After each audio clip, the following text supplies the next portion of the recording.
dúvida. E no final também a gente vai ter alguns minutinhos para isso. Tá bom? Então, o que são esses envenenamentos ou intoxicações exógenas? Eles vão ocorrer, principalmente quando qualquer substância externa em contato com o organismo pode provocar essas alterações e resultar em sinais e sintomas que vão necessitar de atendimento de urgência ou emergência por causa do risco de saúde. Então, isso, como eu falei, pode ser por substâncias inaladas, substâncias ingeridas, contato de pele, que a gente já vai ver. Alguns dados aqui, eu tentei ver se tinha dados mais recentes, aí até recente que eu consegui uns dados daqui de Santarém, até.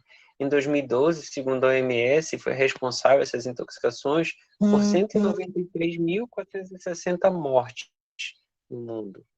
37% dessas, nessa época, foi por causa de suicídios. No Brasil, entre 2010 e 2014, foram 376.506 casos, não mortes. Tá?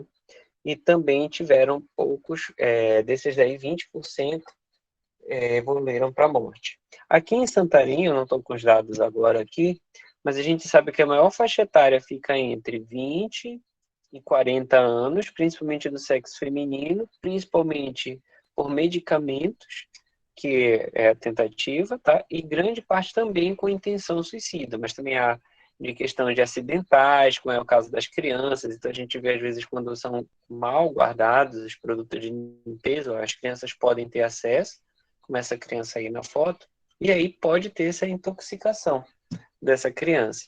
Então, por isso a gente também aqui é importante estar atento para prevenção também, prevenção desses acidentes.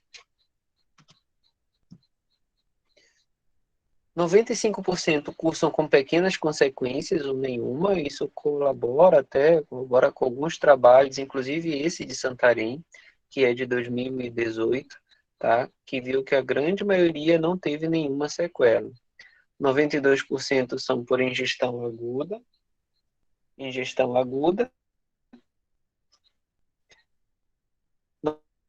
92% também são por substância única, então só tentou um tipo de substância, não foi mais de um.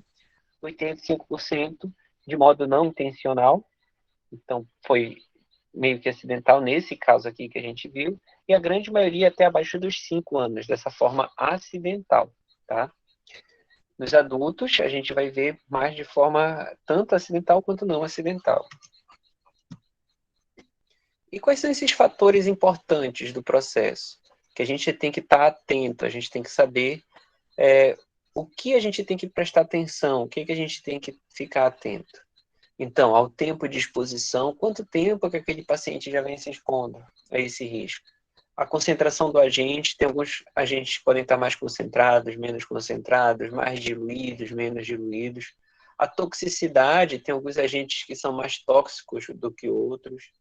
A natureza da substância química, então dependendo de qual classe, de qual tipo que a gente vai ver ela pode causar alguns sintomas ou sintomas diferentes, que isso vai ajudar a gente no diagnóstico. E a suscetibilidade dos indivíduos, por exemplo, individual. Então, uma criança ela é muito mais suscetível a alguns tipos de tóxicos do que um adulto.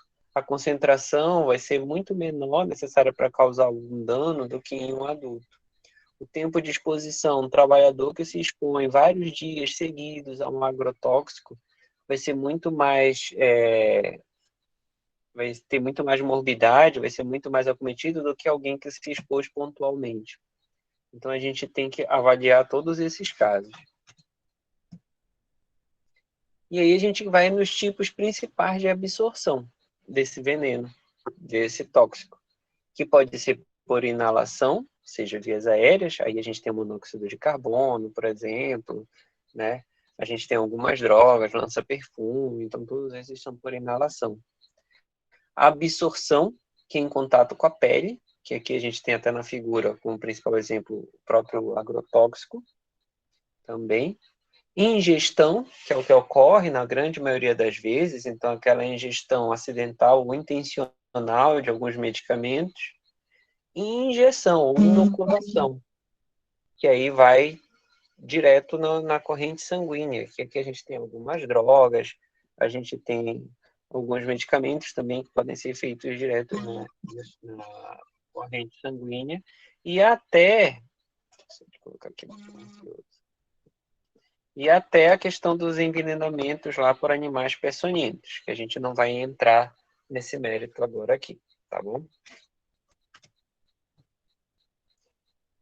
Quando é que eu vou suspeitar de que eu estou diante de um paciente se eu não souber nada? A grande maioria das vezes, eles vão chegar já, o acompanhante vai chegar falando que ele ingeriu remédios, ou que aconteceu, a criança tomou alguma coisa lá, algum produto de limpeza, que ocorreu alguma coisa. Mas quando não tiver isso, né, que chegar um paciente do nada para a gente ser acompanhante, quando é que a gente suspeita?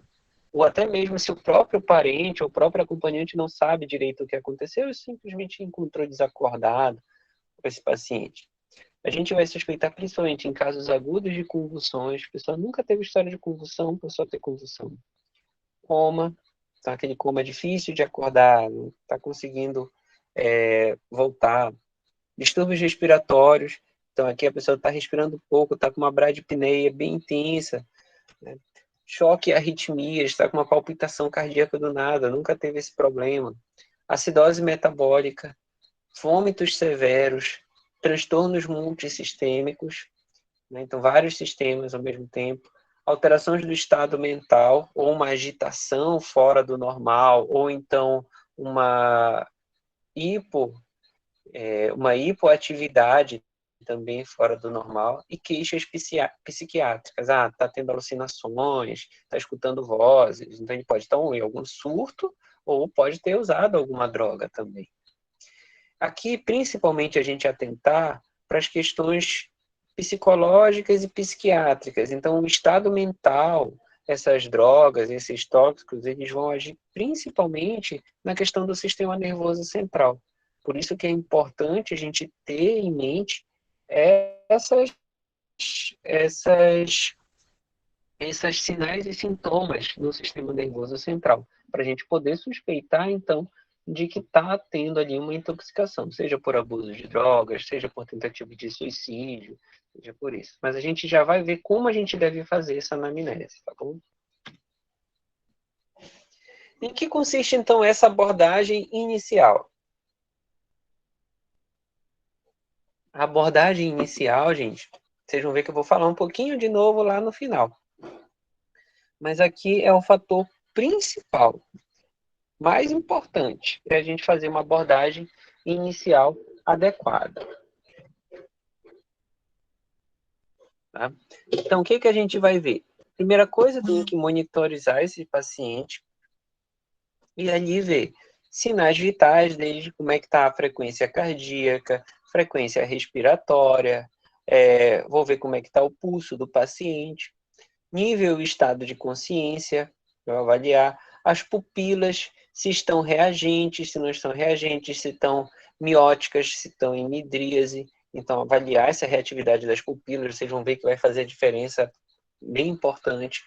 Temperatura e umidade da pele, oximetria de pulso, para a gente ver como é que está a saturação desse paciente, ver a glicemia capilar, que em alguns casos a gente pode ter uma hipoglicemia severa, obter um eletrocardiograma e realizar monitorização, principalmente quando a gente suspeita de drogas que podem causar arritmias, manter as vias aéreas pérvias e realizar a intubação se necessário.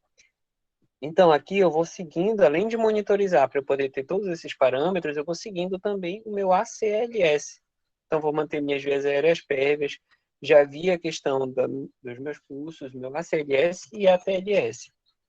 Obter acesso venoso calibroso, eu já aproveito quando eu pego esse acesso venoso calibroso, eu já vou coletar para as amostras, para alguns exames que pode ser necessário. Se meu paciente tiver suspeita de intoxicação alcoólica ou hipoglicemia, que faltou hipoglicemia, né? Então eu tenho que entrar com uma tiamina e glicose endovenosa, se eu tiver essa alteração do nível de consciência.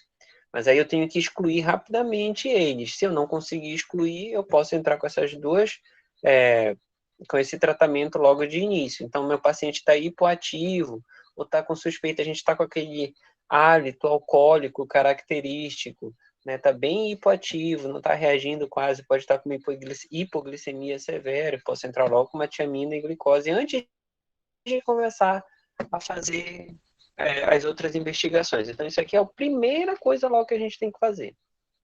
Administrar naloxona em pacientes com suspeita de intoxicação por opioides. É um paciente oncológico que estava usando morfina, exagerou na dose de morfina, então pode estar com hipoatividade também, insuficiência respiratória, vai ser importante usar naloxona, que é um antídoto, que a gente já vai ver um pouquinho sobre os antídotos.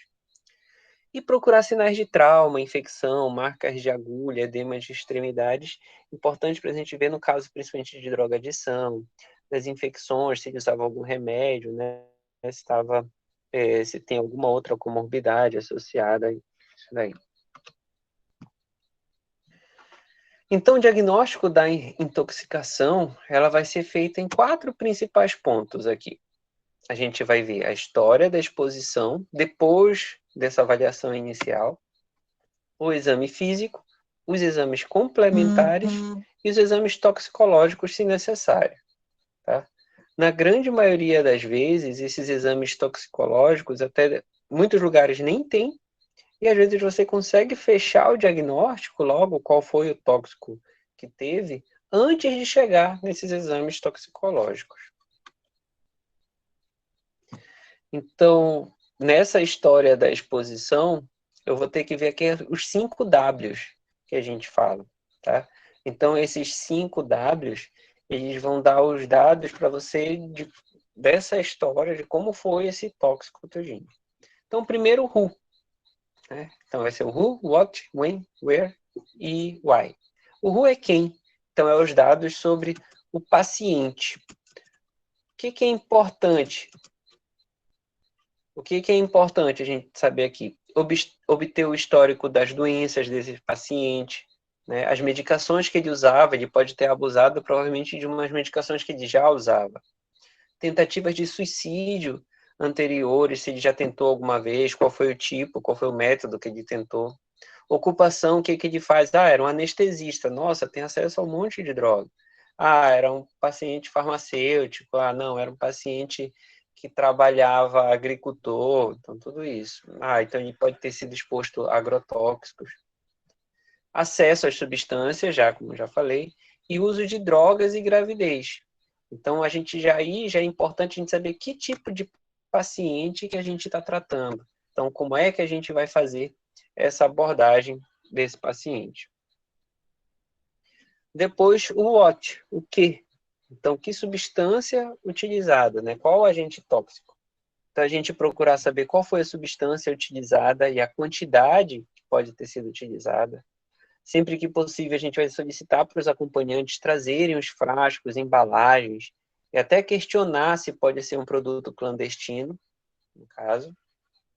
Tá? Tempo, verificar qual foi o horário da exposição e por quanto tempo a substância foi utilizada, nos casos de exposições repetidas, principalmente aquele caso do agricultor, que eu falei para vocês. Questionar se houve algum sintoma prévio a essa exposição. Então, alguma vez ele já teve uma coisa desse tipo? Where, onde? Então, saber aonde ocorreu a exposição. E se forem encontrados frascos, embalagens, seringas, cartelas de comprimidos próximos ao paciente, quais medicamentos são usados também por esse paciente? Então, normalmente, eles deixam alguns sinais de que tipo de exposição houve. Então, por isso que é importante toda essa avaliação. E o why, por quê? Então, a gente saber qual foi o motivo, o que motivou esse paciente é importante. Por quê, gente? Porque assim a gente pode ter ideia, mais ou menos, até do que ele pode ter utilizado. Tá? Então, isso vai somar a nossa anamnese e ver qual foi o tipo, identificar qual a circunstância da exposição. É extremamente importante ver, foi realmente tentativa de suicídio? Não, tentaram envenenar ele. Foi um homicídio, tentativa de homicídio. Não foi um acidente, não, abuso de drogas ou outras causas. Então, por isso que é importante a gente ter essa ideia. Por exemplo, chegou uma vez uma paciente, na época que eu ainda era residente, lá no Metropolitano, e aí chegaram a família agoniada, que ela tentou se suicidar. Só que aí era uma paciente adolescente, aparentemente ninguém da família usava nenhum narcótico, nenhuma outra droga assim mais pesada. E aí foram ver, ó, com que foi que ela tentou se suicidar, trouxeram a caixa, era uma cartela de complexo B. Então a gente vê que o complexo B não era ali um tóxico, não ia causar muitos efeitos para ela, né? Então, na grande maioria das vezes, eles tentam se intoxicar com um medicamento que vem pela frente. Às vezes nem é tão maléfico assim, e na grande maioria das vezes se resolve com a lavagem gastrointestinal que a gente vai ver daqui a pouco.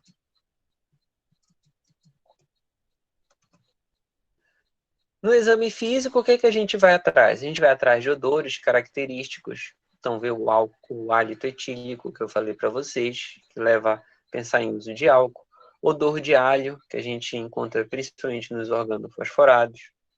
Achados cutâneos, então a gente vê a sudorese, secura de mucosas, vermelhidão, que às vezes tem uma área tipo queimadura, palidez, que o paciente pode ter, isso daí leva a pensar em vasoconstrição, cianose, às vezes principalmente cianose central de lábios ali, que a gente pode pensar em intoxicação por monóxido de carbono, desidratação, né, e edema, temperatura pode ter hipo ou hipertermia, alterações da pupila, que é extremamente importante a gente avaliar essas alterações.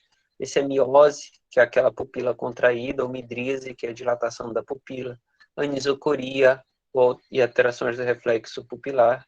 E alterações da consciência, pode ter agitação, sedação, que é aquela hipoatividade, confusão mental, alucinação, delírio e desorientação.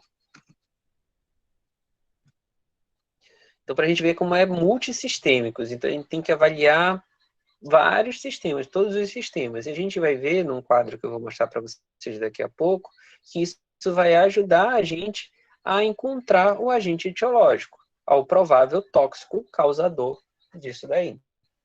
Então, avaliar as anormalidades neurológicas, convulsão, síncope, alteração dos reflexos, alteração do tônus muscular, fasciculações, movimentos anormais, as cardiovasculares, com bradicardia, taquicardia, hipertensão ou hipotensão, arritmias, anormalidades respiratórias, com bradio ou taquipneia, ruídos adventícios pulmonares, que é sinal de edema agudo de pulmão, que algumas drogas podem causar, achados da parede digestória, cialorreia, aquela hipersalivação, que é causada pelos colinérgicos, vômitos, hematêmese, diarreia, rigidez abdominal, aumento da diminuição dos ruídos hidroaéreos. Algumas drogas podem levar a uma hiperatividade intestinal, outros a uma hipoatividade intestinal. Vamos prestar atenção nisso. Então, aqui é aquele quadro que eu falei para vocês. Então, aí a gente vê que nós temos as síndromes tóxicas. Então, o que é síndrome é um conjunto, né, de sinais e sintomas. Então, algumas classes de medicações têm síndromes bem características, que a gente vai chamar dessas síndromes tóxicas. Então, a gente tem a síndrome hipnótico-sedativa, narcótica, síndrome colinérgica, anticolinérgica, simpatomimética e a extrapiramidal. Então, como a primeira, como o nome diz, hipnótico-sedativo narcótica, ela vai, então, causar uma hipoatividade nesse paciente, causada principalmente pelos barbitúricos, benzodiazepínicos e opioides, tá?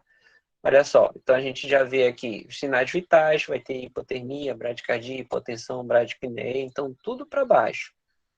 Pupilas, vai ter miose, uma contração da pupila, sistema nervoso central, depressão tanto do sistema nervoso central quanto respiratório. Os outros sistemas, uma hiporreflexia edema pulmonar. A colinérgica, a gente também vai estar tudo para baixo, miose também, mas aqui já não vai ter uma depressão do sistema nervoso central, mas sim pode ter convulsões e confusão mental. Já os outros sistemas vai ter uma cialorreia, que é aquela salivação que eu tinha falado para vocês, intensa, sudorese, lacrimejamento, náuseas e vômitos, dispneia, que é a falta de ar, broncoconstrição e fasciculações. Os agentes vão ser os organofosforatos e carbamatos e a nicotina. Os organofosforatos e carbamatos são principalmente os agrotóxicos, tá, pessoal? E além disso, também aqui a gente tem alguns raticidas que estão dentro dessa classificação aqui de carbamatos. Então, vão dar então essa síndrome colinérgica. A anticolinérgica, então agora a gente já vai ver a anticolinérgica e a simpatomimética, a gente vai ver o contrário das duas primeiras. Então é tudo mais para cima. Hiper. Então, hipertermia, taquicardia, hipertensão e taquipneia, tá? Nas duas aqui. Já a pupila, que era miótica, nas duas primeiras, agora vai ser midríase. No sistema nervoso central, a gente já vai ver mais alucinação, agitação, já convulsões, delírio. Nos outros sistemas que a gente já vai ver um pouquinho mais de diferença, que não vai ter retenção urinária, mioclonias, convulsões e mucosas secas, e a simpatomimética, que já é ali adrenalina, noradrenalina, diaforésica, aquele suor frio também, tremores e hiperreflexia. Então, a anticolinérgica, principalmente os atropínicos, antihistamínicos, antidepressivos tricíclicos. E já a simpatomimética, a cocaína, a anfetamina, a efedrina, a cafeína, tudo que hiperestimule o sistema nervoso central. Tá? Então, só para a gente saber, o sistema nervoso simpático e parasimpático, né? Então, a gente vai estar mais ali quanto à questão da resposta muscular, tanto na colinérgica quanto na anticolinérgica. Já na simpatomimética e na hipnótica sedativa, eu já vou ter mais aquela resposta do sistema simpático, não do parasimpático. Por isso que é simpatomimética. E a extrapiramidal são sintomas, são sinais vitais, eles podem variar, então por isso que eles não são característicos. Vai ter midríase, uma sonolência, né, ou crise oculogiratória, o olho pode ficar rodando, essa é a crise oculogiratória. Também pode ter esses tremores, hipertonia, opistótono, trismo. E aqui principalmente haloperidol, fenotiazídicos, bromoprida e metoclopramida. Por quê? Vai ser um estímulo extrapiramidal, então aquele que não tem controle. Então ainda é o estímulo ali da ponte do bulbo.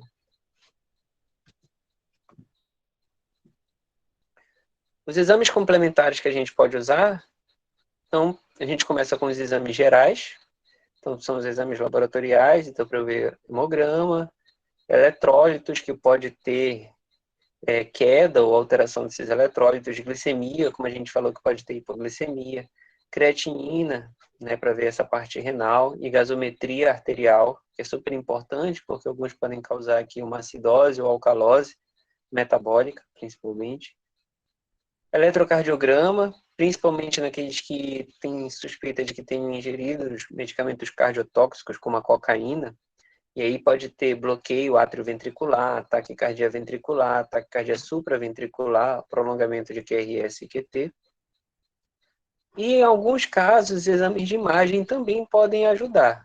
No caso, raio-x de tórax, mas quando tiver aspiração, coma ou suspeita de que o paciente está com edema pulmonar. Isso leva aqui algumas medicações. Raio-x de abdômen, mais para eu ver substâncias radiopacas que podem ter sido ingeridas pelo paciente. O paciente ingeriu uma bateria, vai aparecer lá no raio-x desse paciente, a bateria. Mesma coisa para tomografia, também vai ajudar mais nessas substâncias radiopacas.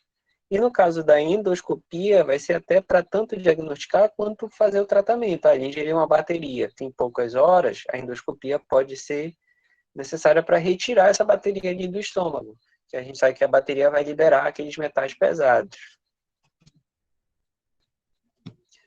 E os toxicológicos, eles não são tão utilizados porque eles são pouco disponíveis, tá? Então, tem os exames tanto qualitativos quanto quantitativos. Então, qualitativos, eu vou mais conseguir ver qual foi a classe de medicamentos que pode ter causado aquilo ali, mas eu não tenho a dose. Então, eu não vou conseguir fazer, normalmente, uma relação dose e efeito. Diferente do quantitativos, que ele vai dar quanto está de dose. Então, o maior exemplo que a gente faz isso é na questão da alcoolemia. A gente consegue dosar o quanto de álcool está no sangue, né? e aí fazer essa relação com efeitos. Aquilo ali foi o suficiente para causar aquele efeito ou não? De repente pode estar mascarando uma outra substância que pode estar causando essas drogas. Então aqui seria um trabalho de investigador mesmo. Então, ó, os exames quantitativos, então, tem alcoolemia, antidepressivos tricíclicos, ácido valproico, carbamazepina. Então, todos esses são exemplos de como eu posso ver numericamente a dosagem dessas substâncias.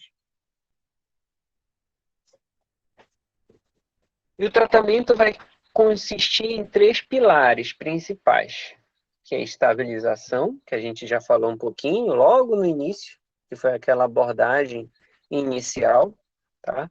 O tratamento específico, que aqui vem os antídotos, e a descontaminação. Então, que é feito também. Então, tanto o tratamento específico quanto a descontaminação, eles podem ser feitos simultaneamente. Ou, às vezes, a gente não consegue fazer o tratamento específico, mas eu consigo fazer a descontaminação. A gente já vai ver como. Então, o tratamento específico são os antídotos. E aqui eu coloquei só os principais, tá? Conforme algumas síndromes. Então, flumazenil para síndrome sedativa, a naloxona é o antídoto para síndrome de opioide, que eu falei lá da morfina, principalmente. A atropina para síndrome colinérgica, a fisiostigmina para síndrome anticolinérgica e o azul de metileno para síndrome de metahemoglobinêmica. Então, quando eu já tenho a formação da metahemoglobinêmia devido lá ao monóxido de carbono. Então, esses casos aqui, eles vão causar o antídoto, ele causa o efeito contrário àquela síndrome. Então, ele vai competir com aquele tóxico, com aquela droga, tá? Para tentar reverter o efeito. Diferente da gente tentar eliminar mais rápido, que a gente já vai ver que é um outro tipo lá da descontaminação, que é para eu tentar eliminar a droga. Então, o antídoto não, ele vai competir com aquela droga, tá bom? E a descontaminação? Na descontaminação, tem a descontaminação cutânea, foi algum que teve ali contato com a pele, agrotóxico. Então tem que tirar as roupas impregnadas com agente tóxico, lavar as superfícies expostas da pele com água em abundância e até pode utilizar também sabão neutro. Só não pode lavar se for base ou ácido forte. Por exemplo, caiu cal na pessoa ali, né, pó de cal na pele da pessoa. Se eu jogar água, causa uma reação química e ali pode queimar a pessoa. Então, o ideal é tentar espanar primeiro, fazer uma escova e ir espanando esse cal que está por cima da pessoa, para depois, sim, eu lavar. Porque se eu jogar logo a água, ele vai virar líquido e vai causar uma queimadura na pessoa. Ocular. Indica-se utilizar o colírio anestésico, porque você vai precisar ficar com os olhos bem abertos, tá bom? E aí lavar com água corrente ou soro fisiológico, sempre da região medial para mais externa do olho. E de preferência ter uma avaliação do oftalmologista também, para ver se não ficou nenhuma sequela ou se não precisa fazer nenhum procedimento. Então tem que ter essa lavagem. Essa lavagem tem que durar pelo menos uns 5 minutos. Mas algumas literaturas falam até 20, 30 minutos de lavagem dos olhos. Respiratória, então, tá tendo fumaça ali, tá tendo alguma queimadura, ou alguma queimada, e o paciente ficou preso ali. Você tem que, primeira coisa, é remover o paciente do local de exposição, né? E administrar oxigênio umidificado, suplementar, e até aspirar, caso tenha algum resto, alguma fuligem, algum resto dentro das vias aéreas desse paciente, dar esse suporte ventilatório, intubar se necessário, principalmente se ele tivesse sido diretamente exposto à queimadura, ou tiver sinais de que teve queimadura de via aérea, você precisa fazer uma intubação precoce e oxigenar bem esse paciente, até ele conseguir reverter também esses sintomas. Já gastrointestinal, a remoção do agente tóxico para evitar ou diminuir essa absorção, né? Então, a gente tem que tanto evitar absorver, que a gente já vai ver como é que a gente faz isso, quanto a gente tem que tentar tirar esse agente. Então, isso vai depender da substância, do tempo da ingestão e dos sintomas apresentados. A gente tem que sempre avaliar o nível de consciência, considerar a intubação orotraqueal para proteger via aérea, então o paciente já está com uma hipoatividade, já está hiporresponsivo. Se eu tentar fazer uma lavagem para ele provavelmente vai broncoaspirar. Então eu tenho que fazer uma intubação orotraqueal para poder proceder à minha lavagem. Ou se ele estiver bem acordado, não está com tantos efeitos de alteração do nível de consciência, não está nem muito agitado, nem hipoativo, eu posso até conseguir fazer com ele acordado, porque ele vai ter bem esse reflexo do vômito. Mas ele não teve esse reflexo do vômito, ele não está, ele está muito agitado, não vai deixar eu passar uma sonda, não vai ficar quieto durante a lavagem, é melhor você dar entubar esse paciente. E aí vai ser feito em 2 etapas, lavagem gástrica e o uso do carvão ativado. A lavagem gástrica, como indicações. Bom, ela não deve ser utilizada de rotina, nem sempre ela é utilizada, principalmente para grandes ingestões. Tomou o vidro inteiro do remédio, tomou a cartela inteira de comprimidos e tem pouco tempo, de preferência entre 1 e 2 horas, não coloquei aqui, mas tem no próximo slide, então é indicada essa lavagem gástrica. Principalmente quando forem substâncias associadas a alta mortalidade, então tentou se matar, veneno de rato, tudo isso, não tem que fazer essa lavagem gástrica. Substâncias mal adsorvidas pelo carvão ativado. Adsorvidas é não deixar absorver. Então, aquelas em que o carvão ativado não vai conseguir impedir essa absorção, não vai conseguir bloquear, você tem que logo fazer essa lavagem gástrica. As contraindicações, ingestão de corrosivos ou hidrocarbonetos, né? Hidrocarbonetos são os derivados do petróleo, então tomou gasolina, tomou querosene, tomou soda cáustica.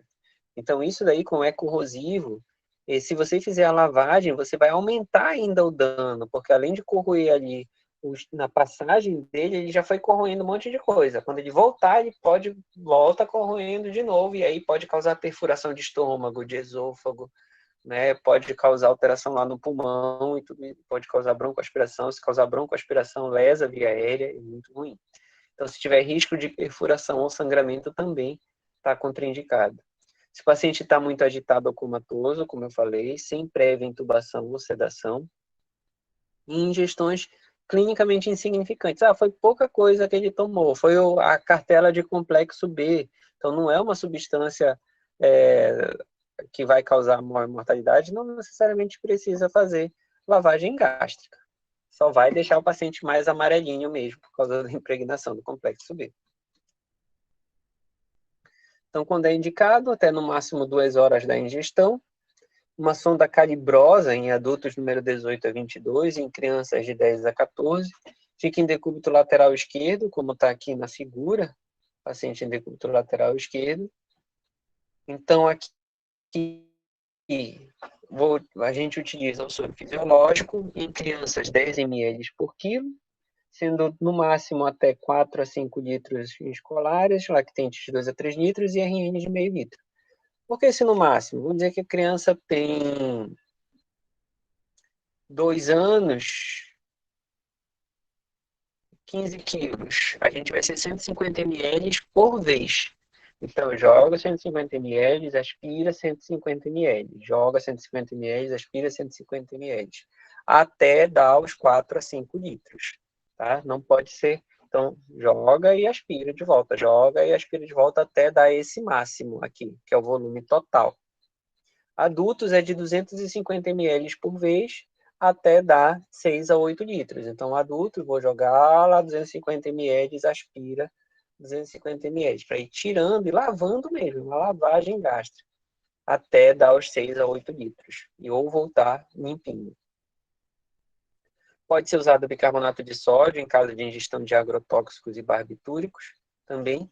E aqui já tem o carvão ativado, normalmente ele é usado junto com a lavagem, mas pode ser separado também, pelo tubo antes e após as ingestões de drogas potencialmente fatais. O carvão ativado, que a gente já vai falar agora, ele impede essa absorção da substância ou ele bloqueia ela e aí não deixa ela ser absorvida. Ele faz uma camada protetora do estômago e, além disso, ainda pode bloquear a substância. O carvão ativado, então, já que eu já comecei a falar dele, esse pozinho, às vezes vem comprimido também, o carvão ativado, tá? Indicações, a maior parte das intoxicações orais, então eu posso usar associado a essa lavagem gástrica. Até 2 horas também após a ingestão, ou até 6 horas em caso de substâncias que reduzem a motilidade gástrica. Então, é o caso dos colinérgicos. Eles vão deixar mais lentos o intestino. As contraindicações também, ingestão de cáusticos, de álcalis ou álcools, lítio e metais pesados. Se tiver obstrução intestinal mecânica, porque o carvão ativado ele já vai levar a uma hipomotilidade também desse intestino. Então, pode levar ainda a ter um esilírio paralítico como obstrução, pode piorar se tiver alguma obstrução intestinal.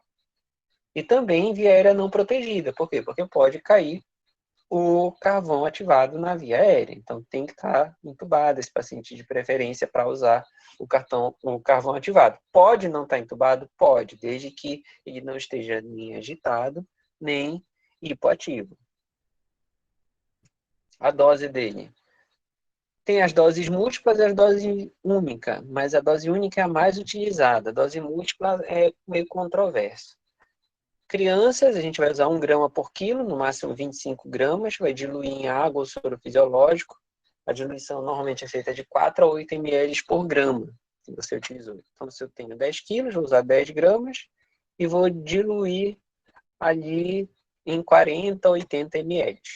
Tá? E aí posso misturar junto com aquela água que eu estou fazendo a lavagem gástrica. Posso usar antes ou depois da lavagem, como vocês viram lá na lavagem gástrica. Nos adultos, 50 gramas, diluo em 250 ml de água, também, ou soro fisiológico, também podendo fazer antes ou depois da lavagem gástrica. Eu posso fazer e já ficar lavando com carvão? Você não vai ter parâmetro de quando está saindo a droga ou não. Então, por isso que faz antes, para poder já tentar bloquear e tirar a droga, e depois que é para formar a capa protetora.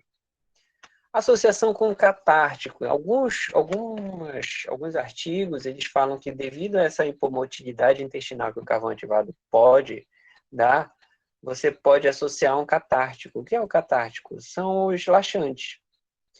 Só que isso é muito controverso, porque pode impactar ainda mesmo assim com o laxante, pode causar cólicas muito fortes no paciente, então ainda está controverso. Se tiver vômitos, até 30 minutos após a administração, deve realizar nova dose de 0,5 grama por quilo também. Então, aqui só para mostrar para vocês a diluição, né, do carvão ativado. Depois deixa num sorinho ali para entrar lá no estômago do paciente. Isso está conectado a uma sonda naso-orogástrica para poder lá lavar no estômago.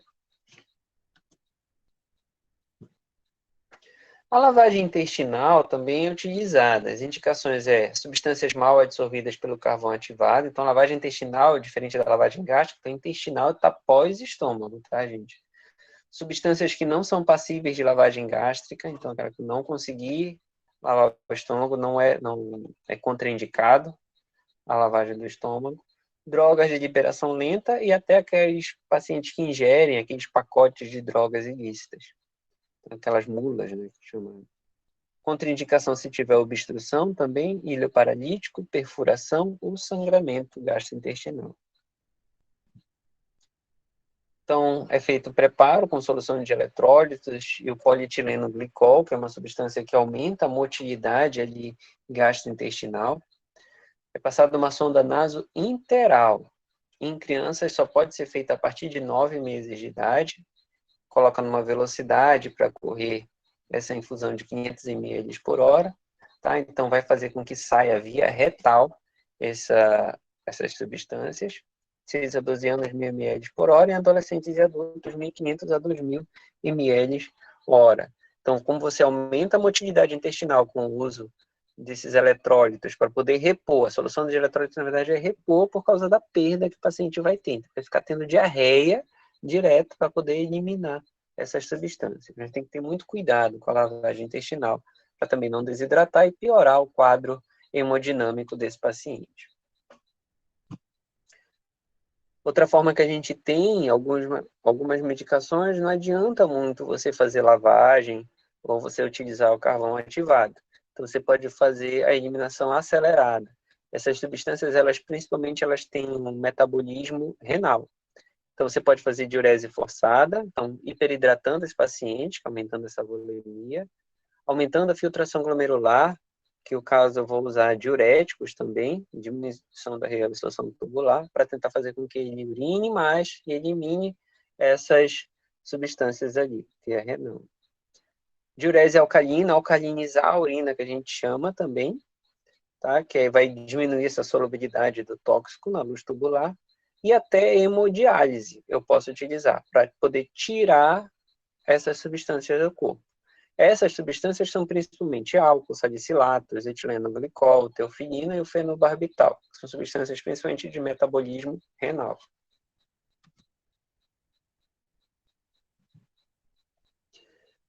Bom, não sei se vocês conseguem enxergar, talvez quem esteja no computador pode estar conseguindo enxergar, então preste atenção agora.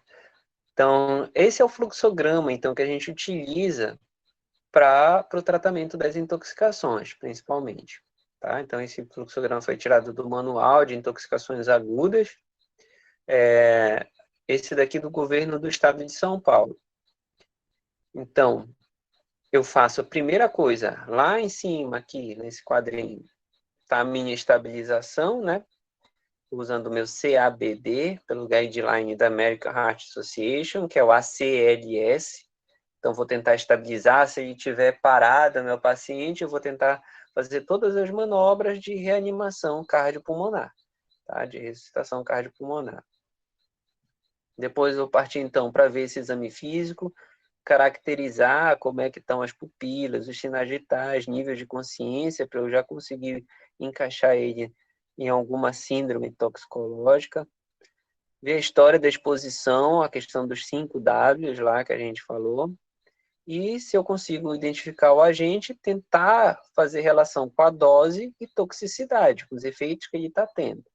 Se eu preciso aqui ou não fazer um exame toxicológico nesse paciente também.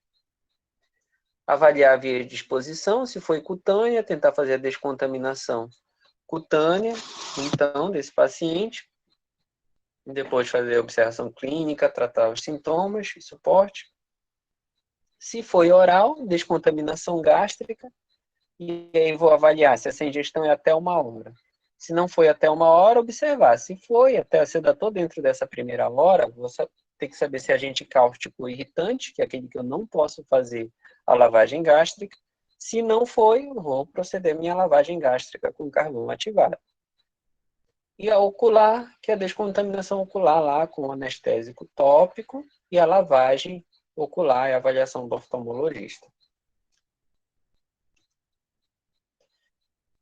Aqui no Pará, a gente tem o Centro de Informações Toxicológicas, que é o CIT, tá? Ele fica localizado lá no Hospital Barros Barreto, em Belém. Esse é o telefone, caso tenha urgências ou dúvidas na questão dessas intoxicações, a gente liga nesse número que eles auxiliam aí quanto à questão de antídotos, quanto à questão do manejo do paciente também, com tudo isso. Então, aqui só coloquei mais para vocês ficarem cientes desses telefones que podem ajudar ao auxílio do tratamento desse problema que seriam as intoxicações. Um pouco das minhas referências, e é isso, gente. Obrigado. Obrigada, professor. Foi muito bom.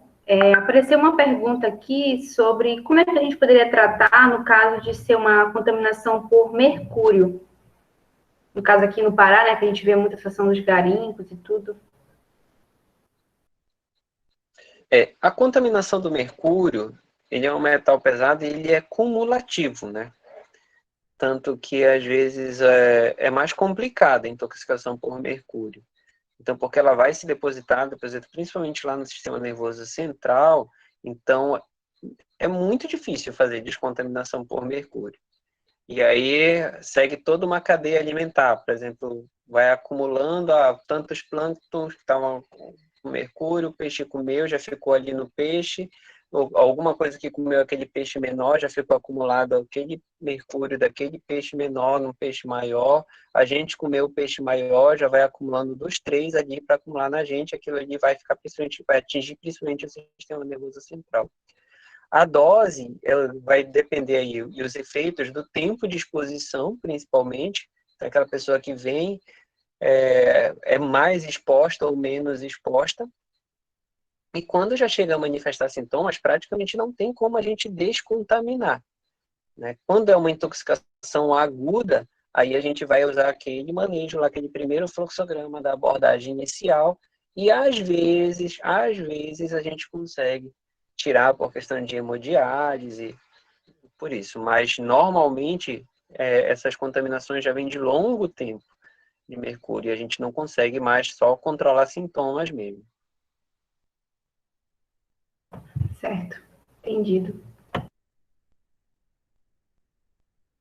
Alguém mais tem mais alguma pergunta, gente? Antes de encerrar?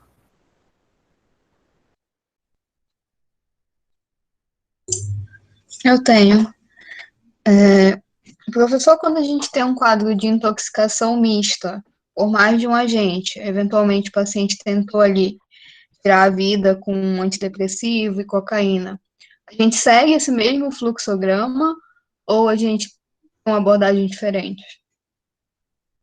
Segue o mesmo fluxograma, né? O principal aqui, pessoal, nem sempre, até para ser bem realista com vocês, a gente vai ter os antídotos. Então a gente sabe que a cocaína vai ser uma simpatomimética, né? Ela então vai ter uma descarga ali de adrenalina, e os ansiolíticos vai causar uma depressão. Então, mesmo assim,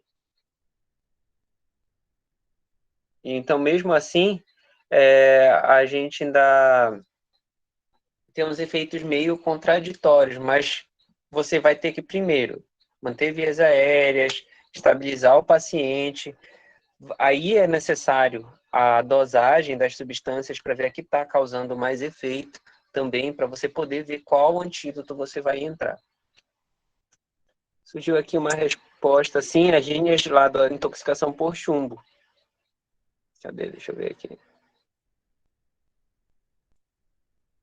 Em caso de intoxicação, consegue ver. Fica aquelas linhas azuladas ali na gengiva do paciente, né?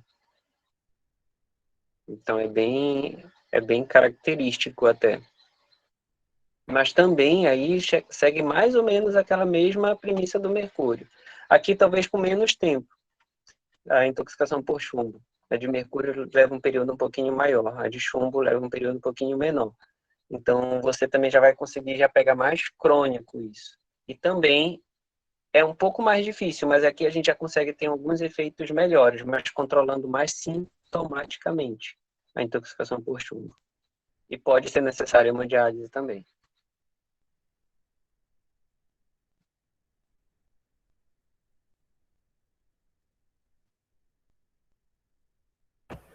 Alguém mais, gente?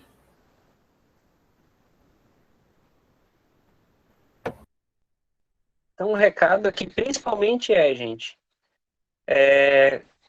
essa parte da urgência. Então, monitorizar o paciente, ficar atento aos sinais vitais, tá? A história clínica dele e a questão do ATLS, seguir então A, B, C, D, né? Se for o caso do ACLS, se o paciente já tiver em parada cardiorrespiratória, seria o C, A, B, D.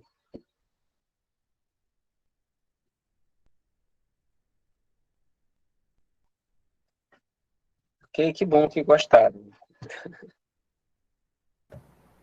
Acho que é isso, então, professor. Acho que foi muito boa, acho que foi consenso. E a gente queria muito agradecer de novo a sua presença e a sua disponibilidade nessa segunda-feira. Obrigado. Obrigado também pelo convite, tá? Um abraço a todos, então.